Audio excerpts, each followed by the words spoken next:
आज हम बात करेंगे इंडिया में खाए जाने वाले फूड्स में पाए जाने वाले एक बहुत ही डेंजरस इंग्रेडिएंट के बारे में, जो कि है पाम ऑयल। ये हर चीज में है, आपके white bread, brown bread, Kurkure, Lay's, Pringles, packaged cakes और बिस्किट्स में भी। फूड कंपनीज अपने हर एक प्रोडक्ट में पाम ऑयल यूज करती हैं। लेज एंड प्रिंगल्स जैसी कंपनीज बाहर के बेचे जाने वाले चिप्स में पाम ऑयल नहीं यूज करती, पर इंडिया में बेचने वाले सेम चिप्स में वो पाम ऑयल यूज करती हैं। तो आखिर ये कंपनीज ये पाम ऑयल यूज क्यों करती हैं? इसका एक रीजन ये है कि पाम ऑयल दूसरे ऑयल्स के कंपैरिजन में बहुत ही चीप मिलता है मार्केट में, यानी कि सस्ता मिलता है, जो कि इन कंपनीज की प्रॉफिटेबिलिटी को बढ़ाता है। अब हम पाम ऑयल की थोड़ी सी केमिस्ट्री भी समझ लेते हैं।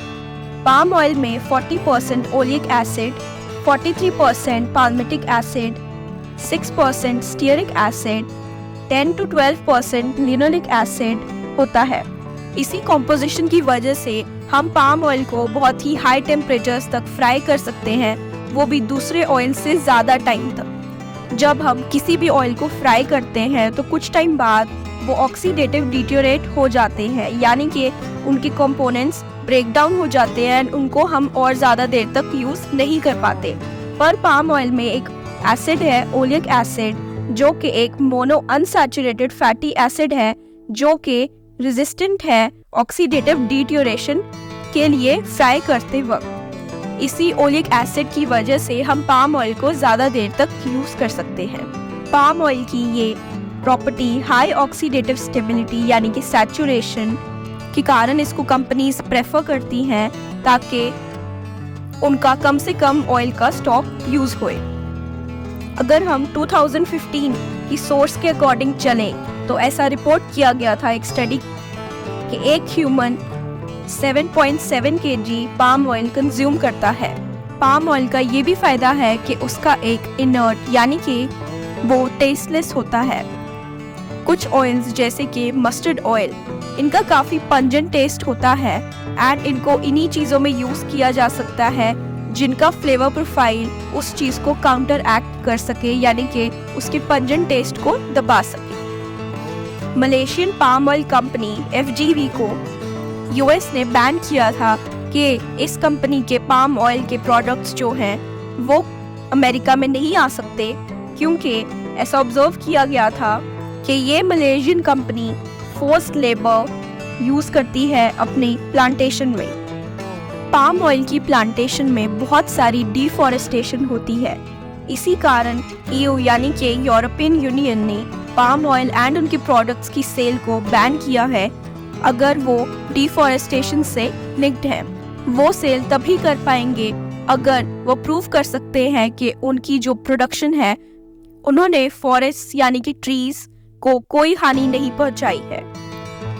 पाम ऑयल की जो यूजेज है वो ह्यूमंस 5000 ईयर्स से कर रहे हैं। लेट 1800s में आर्कियोलॉजिस्ट ने एक सब्सटेंस को डिस्कवर किया था, जो कि ओरिजिनली पाम ऑयल पाया गया था एक टूम में 3000 BCE में। वो तब वेस्ट और सेंट्रल अफ्रीकन कंट्रीज में कुकिंग ऑयल की तरह यूज किया जाता था।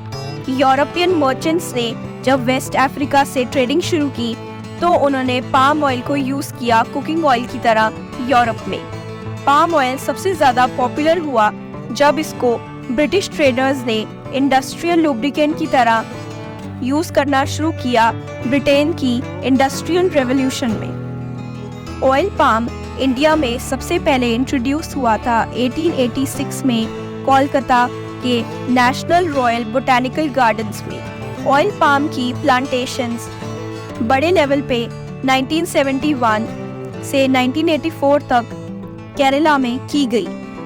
ऑयल पाम की प्लांटेशन अंडमान और निकोबार आइलैंड्स में 1976 से 1985 तक की गई और अब ये बाकी स्टेट्स में भी की जाती है।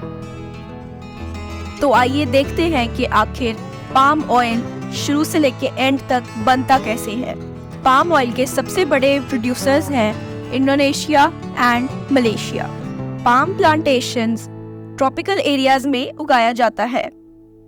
ऑयल पाम ट्री वैसे तो वेस्ट अफ्रीका से आया था, पर अब वो south east Asia, Latin America और कई ऐसे जो ट्रॉपिकल रीजन्स हैं वहाँ पर उनकी पैदावार ज़्यादा होती है। पाम ऑयल प्लांट को रेनी सीजन में, बारिशों के सीजन में उगाया जाता है, जून और सितंबर के महीनों में। इन प्लांट्स को काफ़ी ज़्यादा धूप और ह्यूमिडिटी, इन प्लांट्स को फुली ग्रो होने में 30 महीने 30 मंथ्स लगते हैं, जिसके बाद इनकी हार्वेस्टिंग शुरू हो जाती है। पाम ऑयल की जो प्रोड्यूस निकलती है वो रेडिश ऑरेंज कलर की होती है।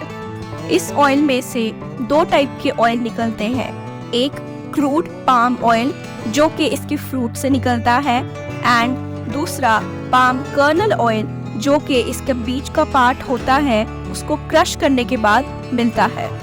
अब इन फ्रूट्स को मिल तक ले जाया जाता है जहाँ पर इनकी स्टेरिलाइजेशन की जाती है, यानी कि इनके ऊपर हाई प्रेशर स्टीम का प्रयोग किया जाता है, जिसकी वजह से जो बैक्टीरिया या एंजाइम्स होते हैं उनको मारा जाता है, ताकि इन फ्रूट्स की जो क्वालिटी है उसको हम मेंटेन कर सके। इसके बाद इनकी थ्रेशिंग की जाती है, थ्रेशर में डाला जाता है जो कि पाम ऑयल के फ्रूट और उसके छिलके को अलग अलग कर देता है।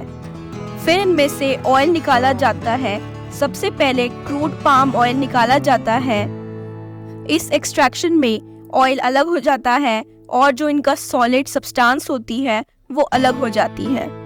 फिर इस ऑयल में से इम्प्योरिटीज और जो अलग नॉन ऑयल के कंपोनेंट्स होते हैं उनको निकाला जाता है। फिर इनको रिफाइनरी में और प्यूरिफिकेशन के लिए लाया जाता है। इनके अंदर अल्कलाइन सब्सटेंस जैसे कि सोडियम हाइड्रोक्साइड डाला जाता है फैटी एसिड्स को न्यूट्रलाइज करने के लिए।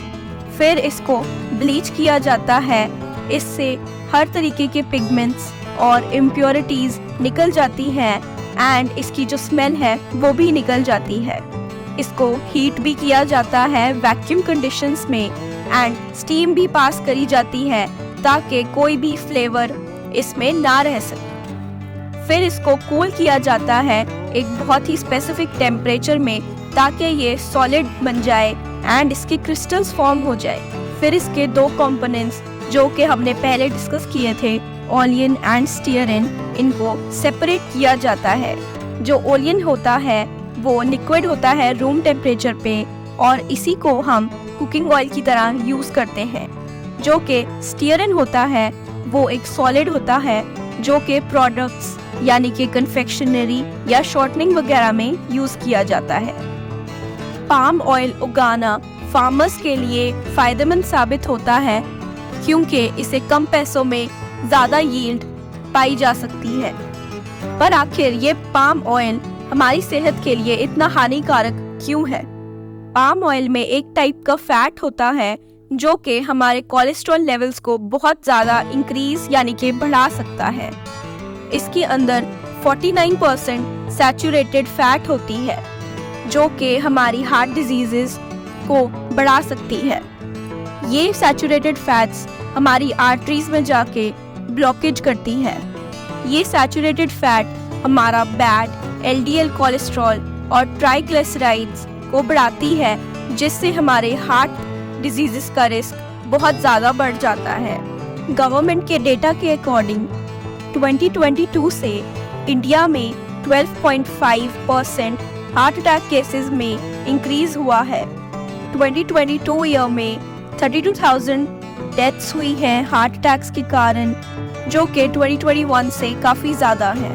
इंडिया टुडे की पब्लिश रिपोर्ट में डॉक्टर संजीव गेरा, director and HOD cardiology Fortis hospital Noida में कहते हैं कि ये जो सारे हार्ट अटैक्स हो रहे हैं मोस्टली 25 और 45 की एज के बीच में हो रहे हैं। इसका एक बहुत बड़ा कारण ये है कि पैंडेमिक यानी कि कोविड के बाद लोगों की लाइफस्टाइल्स में बहुत बड़ा चेंज आया है, जैसे कि खाने में बहुत ज़्यादा नमक का होना, स्ट्रेस लेवल का बढ़ना, स्मोकिंग, अपनी नींद को पूरा ना करना और प्रोसेस स्नैक्स को ज़्यादा कंज्यूम करना। इंडिया में अब पहले से भी ज़्यादा प्री डायबिटीज़, प्री हाइपरटेंशन यानी कि बीपी बढ़ना, बहुत ज़्यादा हाई कोलेस्ट्रॉल की वैल्यूज़ और ओबेसिटी की केसेस हो रहे हैं। डॉक्टर संजीव जेनेटिक्स की भी बात करते हैं। वो कहते हैं कि हम इंडियंस के बैड जेनेटिक्स है। हमारी जो आर्टरीज हैं वो स्मॉल साइज की हैं। जब आर्टरीज स्मॉल साइज की होती हैं तो उनके अंदर ब्लॉकेज होने का खतरा ज़्यादा बढ़ जाता है। जब हाई रिस्क फैक्टर्स हो जैसे कि बढ़ता हुआ कोलेस्ट्रॉल, शुगर ज़्यादा होना, ब्लड प्रेशर ज़्यादा होना, ओबेसिटी, स्मोकिंग की स्ट्रेस और इनएक्टिव लाइफस्टाइल, इन्हीं कारणों की वजह से आपको हार्ट डिजीजेस हो सकती हैं एंड इंडियंस को इसका ज़्यादा खतरा है। वो एक और ज़रूरी बात बताते हैं, इंडियंस में जो गुड कोलेस्ट्रॉल लेवल्स हैं वो लो होते हैं एंड जो बैड कोलेस्ट्रॉल लेवल्स हैं वो हाई होते हैं। कोलेस्ट्रॉल की स्पेसिफिकेशंस के ऊपर हम एक और वीडियो में डिस्कस करेंगे, पर आखिर ऐसा क्यों होता है। वो कहते हैं कि ये हमारे जीन्स में ही है, क्योंकि हमारी जो डाइट है वो रिफाइंड कार्बोहाइड्रेट्स और फैट्स में रिच है और हम अपने प्रोटीन्स बहुत कम खाते हैं। हमारी डाइट में दाल, चावल, दाल, रोटी, दाल हम कम खाते हैं, पर हमारी जो कार्बोहाइड्रेट्स की सोर्स है राइस और रोटी वो हम ज़्यादा कंज्यूम करते हैं। जब हम पाम ऑयल को बार बार गर्म करते हैं, रीहीट करते हैं, यूज़ करते हैं, तो उसकी जो डेंजरस इफ़ेक्ट्स हैं वो भी उतने ही बढ़ते जाते हैं। तो आखिर हम इंडियंस अपने आप को हेल्दी कैसे रखें जब हमारे आसपास इतने ज़्यादा पाम ऑयल के प्रोडक्ट्स हैं। हमें पाम ऑयल को ज़्यादा कंज्यूम नहीं करना है। ऐसा माना गया है कि 7 to 12 ग्राम अगर हम कंज्यूम करते हैं 6 मंथ्स तक तो वो सेफ है, पर हमें पाम ऑयल को अवॉइड करना चाहिए। हम जब भी मार्केट में जाते हैं तो कुछ भी खरीदने से पहले हमें उनके पीछे लिखे हुए इंग्रेडिएंट्स में चेक करना है कि कहीं उसमें पाम ऑयल तो नहीं है।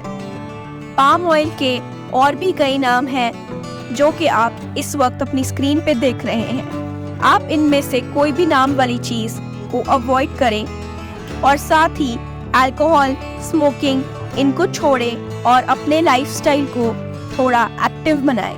अपनी बॉडी को मूव करें, एक्सरसाइज करें, योगा करें, एटलीस्ट वॉक करें, ताकि हम अपनी बॉडी को हेल्दी रख सकें और हेल्दी इंडिया की फाउंडेशन रख सकें।